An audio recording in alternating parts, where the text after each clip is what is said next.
My dream, నేను మీ మాధురి. మనం ఊపిరి తీసుకోవటంలో ఇబ్బందికి దారితీసే ఊపిరితిత్తుల సమస్యనే COPD అంటారు. మొదట్లో ఈ సమస్య వస్తే వయసు పైబడుతున్నదని చెప్పడానికి సంకేతమని అనుమానించేవారు. కానీ కాలక్రమేణా ఈ సమస్య మరింత తీవ్రతరం అవుతోంది. అందుకే వీలైనంత త్వరగా దీన్ని గుర్తించి తగిన జాగ్రత్తలు తీసుకోవాలి అంటున్నారు వైద్య నిపుణులు. అసలు ఈ ఊపిరితిత్తుల వ్యాధి ఎందుకు వస్తుంది, వచ్చినప్పుడు ఎలాంటి జాగ్రత్తలు తీసుకోవాలో ఇప్పుడు తెలుసుకుందాం. కాలుష్యం, ధూమపానం కారణంగా మనల్ని ఇబ్బంది పెట్టే ముఖ్య ఆరోగ్య సమస్యల్లో COPD ముఖ్యమైనది.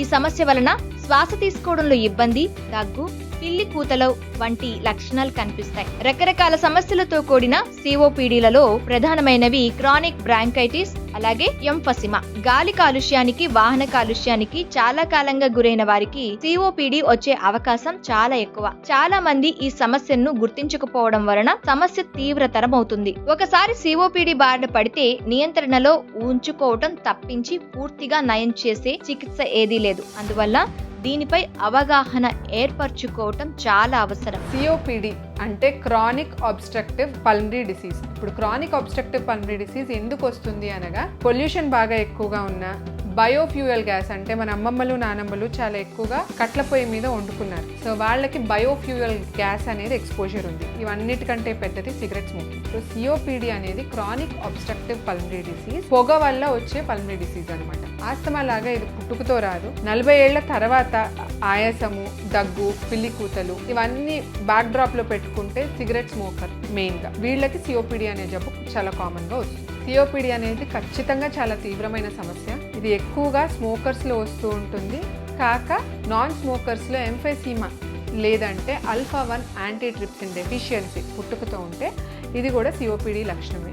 ఈ ఇద్దరు కైండ్ ఆఫ్ పీపుల్లో COPD అనేది వచ్చినప్పుడు స్మోకింగ్ అనేది అవాయిడ్ చేయమని ఫస్ట్ చెప్తాము. ఇదే కాకుండా మందులు, కొన్ని రకాల టాబ్లెట్స్, ఇమ్యునైజేషన్స్ కూడా ఇస్తూ ఉంటాము. నెబులైజేషన్స్ కూడా ఖచ్చితంగా తీసుకోవాల్సి వస్తుంది ఈ COPD పేషెంట్స్ మెల్లమెల్లగా ప్రోగ్రెస్ అయిన కొద్దీ 50 years 60 years severity of disease ఎక్కువైనప్పుడు ఒక్కొక్కసారి హోమ్ ఆక్సిజన్ కింద ఎవ్రీడే పెట్టుకోవాల్సి వచ్చిన పరిస్థితి రావచ్చు. వీరికి లంగ్ ట్రాన్స్ప్లాంటేషన్ లేదంటే రీజనరేటివ్ లంగ్ థెరపీ అనేది కూడా ఇవ్వబడుతుంది. మా దగ్గర గ్లెనిగల్స్ హాస్పిటల్లో COPDకి రీజనరేటివ్ మెడిసిన్ అనేది కూడా ప్రాక్టీస్ చేయబడుతుంది. ఈ ఊపిరితిత్తుల వ్యాధి ఉన్న వారిలో శ్వాసకోశ ఇబ్బందులు చలికాలంలో తీవ్రంగా ఉంటాయి. కాలుష్యంలో తిరిగేవారు, ఫ్యాక్టరీలలో పనిచేసేవారు, రసాయనాలతో పనిచేసేవారు, అలాగే స్మోకర్స్, పాసివ్ స్మోకర్స్ లో ఇది ఎక్కువగా కనిపిస్తుంది. వాయునాళాలు సన్నబడడం వల్ల ఊపిరితిత్తులు బరువుగా ఉన్నట్లు, ఛాతి పట్టేసినట్లు, శ్వాస ఆడనట్లు అనిపిస్తుంది. చాలా మంది COPDని వెంటనే గుర్తించకుండా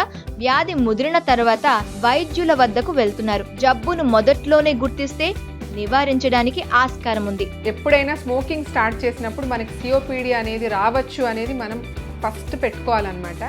any smoker time to time first smoking ఆపేయటానికి ట్రై చేయాలి. ఇదే కాకుండా డాక్టర్ని సంప్రదించి chest X-ray, pulmonary function test, కొన్ని రకాల బ్లడ్ టెస్ట్ అంటే ఈయోసినోఫిల్ కౌంట్, హిమోగ్లోబిన్ ఇవన్నీ కంపల్సరీ చేసుకోవాల్సి వస్తుంది. ఇదే కాకుండా వీరు మాత్రం ఆక్సిజన్కి హుక్ ఆన్ అయి ఉంటే, ఆక్సిజన్ డిపెండెంట్ అయిపోయినట్టయితే కంపల్సరీ రీజనరేటివ్ మెడిసిన్ లేదా లంగ్ ట్రాన్స్ప్లాంట్ అనేది పరిశీలించాల్సి వస్తుంది.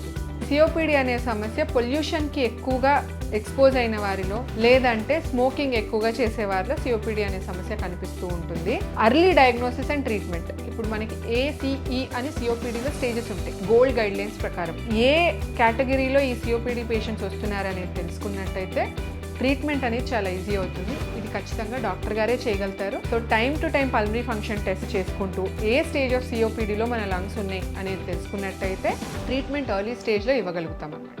COPDకి ఇప్పుడు అడ్వాన్స్డ్ లంగ్ డిసీజ్ ప్రోగ్రామ్ మేము ఇక్కడ గ్లెనిగల్స్ హాస్పిటల్లో నడుపుతున్నాం కాబట్టి అన్ని రకాల చికిత్సలు మా దగ్గర అవైలబుల్ ఉన్నాయి. COPD కోసము ఫస్ట్ థింగ్ మెడికేషన్స్, ఇన్ఫెక్షన్స్ రాకుండా ప్రివెన్షన్కి వ్యాక్సినేషన్స్ అనేది ఇస్తున్నాము. ఇవే కాకుండా నెబులైజేషన్స్, ఇన్హేలర్ థెరపీ అనేది ఇచ్చినట్టయితే COPDని మనం కంట్రోల్లో పెట్టుకోవచ్చు. Apart from that pulmonary rehabilitation అనేది కూడా COPD పేషెంట్స్కి చాలా వరకు పనికొస్తుంది. వీటిలన్నిటితో పాటు రీజనరేటివ్ మెడిసిన్ అనేది కూడా లంగ్ డ్యామేజ్ అయిపోయిన తర్వాత ఆ డ్యామేజ్డ్ లంగ్లోకి స్టెమ్ సెల్స్ అనేవి ఇచ్చి లంగ్ని రీజనరేట్ చేయగలుగుతున్నాము. సో ఈ రీజనరేటివ్ మెడిసిన్ కూడా COPD పేషెంట్స్కి అవైలబిలిటీ ఉంటుంది. ఇదే కాకుండా లంగ్ ట్రాన్స్ప్లాంటేషన్ కూడా లాస్ట్ ఆప్షన్ COPD కోసం అని పెట్టుకుంటాం. సిఓపిడి ఉన్న వాళ్ళు మనం ఆల్రెడీ డిస్కస్ చేసుకున్నదే, స్టేజ్ పట్టి వాళ్ళ సివియారిటీ ఆఫ్ డిసీజ్ ఉంటుంది. సాధారణ జీవితము సిఓపిడి పేషెంట్స్ గడపలేరు అన్న పరిస్థితి ఆక్సిజన్ కంటిన్యూస్గా పెట్టుకోవాల్సినప్పుడే వస్తుంది. సో ఆక్సిజన్ కంటిన్యూస్గా పెట్టుకోవాల్సి వచ్చినప్పుడు వాళ్ళు బెడ్ బౌండ్ అయిపోయి ఇంట్లోనే ఉండటం జరుగుతూ ఉంటుందన్నమాట. సో వారికి compulsory regenerative medicine, pulmonary rehabilitation లేదా లంగ్ ట్రాన్స్ప్లాంట్ అనేది ప్రోత్సహించవలసి వస్తుంది. సో డాక్టర్ని సంప్రదించి మీరు ఏ స్టేజ్లో ఉన్నారు, మీరు నార్మల్ లైఫ్ గడపచ్చా లేదంటే నెక్స్ట్ లెవెల్ ఆఫ్ ట్రీట్మెంట్కి వెళ్ళాలా అనేది డాక్టర్ని కలిస్తే ఖచ్చితంగా మీకు ఆన్సర్స్ వచ్చేస్తాయి. సిఓపిడి ఉన్నవారు సిగరెట్ తాగడం మానేయాలి. సిగరెట్ తాగే వాళ్లకు దూరంగా ఉండాలి. పౌష్టికాహారాన్ని డైట్ లో చేర్చుకోవాలి. బ్రీతింగ్ వ్యాయామం చేస్తూ ఊపిరితిత్తులు బలంగా తయారయ్యేలా చూసుకోవాలి. వైద్యుల సలహా ప్రకారం వ్యాక్సిన్స్ వేయించుకోవాలి. ఫ్యాక్టరీలో పనిచేసేవారు రసాయనాలను పీల్చుకోకుండా విధిగా మాస్కులు ధరించాలి. ఆస్మా బాధితులైతే ఇన్హీలర్స్ ని ఎప్పుడూ వినియోగిస్తూ ఉండాలి. అలాగే విపరీతమైన దగ్గు, శ్లేష్మం వస్తే సిఓపిడిగా అనుమానించాలి. ఊపిరి పీల్చడంలో ఇబ్బందిగా అనిపించడం, జలుబు, ఛాతీ ఇన్ఫెక్షన్ త్వరగా తగ్గకపోవడం లాంటి లక్షణాలుంటే సిఓపిడిగా గుర్తించి వైద్యులని సంప్రదించడం మంచిది. సిఓపిడి సమస్య తీవ్రంగా ఉన్నప్పుడు రక్తంలో ఆక్సిజన్ స్థాయి తగ్గుతుంది కనుక ఉపశమనం కోసం ఆక్సిజన్ థెరపీ చేస్తారు. ఆరోగ్యవంతుల కంటే సిఓపిడి సమస్య ఉన్న వారి ఊపిరితిత్తులకు ఇన్ఫెక్షన్ సోకే ప్రమాదం బాగా పెరుగుతుంది. అలాంటప్పుడు వారికి యాంటీబయోటిక్స్ ద్వారా తగ్గించే ప్రయత్నం చేస్తారు.